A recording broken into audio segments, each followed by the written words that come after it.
Hey everybody, Quadrajet Power here. Gonna show you, I have this 66 Quadrajet working on today.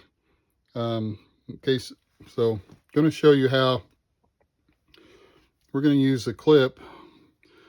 These early types did not have the nylon retainer ring to hold the power piston in, so they used a clip.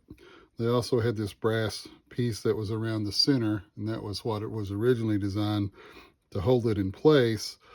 But we're going to add the clip on top as well to make sure that it does stay in place.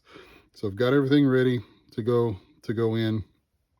Everything's in place. Float level is already set. So we're gonna put the power piston in place.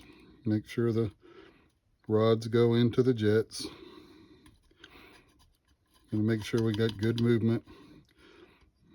And now to hold the power piston down, we're going to add the clip. This part number for us, the SKU number is PPC.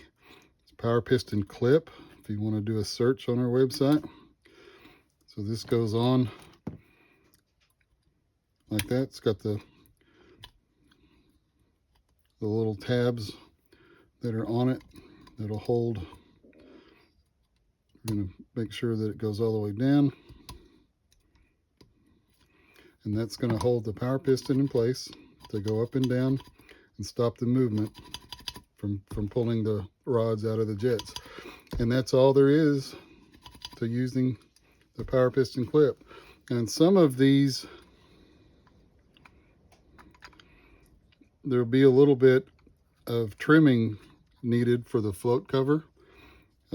This one itself does not. Sometimes they need a little. Some of these early float covers were a little narrower than this, where they didn't fit in.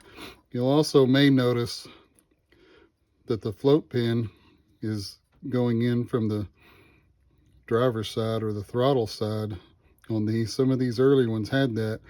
All of the rest went through the other way. Typically you'll know which way the Quadrajet wants it once you try to put the float cover on. So there we are. It's using the power piston clip and the early style Quadrajets that don't have the nylon retainer. Hope that helps you. Quadrajetpower.com for all your Quadrajet needs. These clips come in our kits that require the clip type on these early Quadrajets. So if you get a kit from us, it'll already have that in there. Any questions? Info@quadrajetpower.com. Thank you.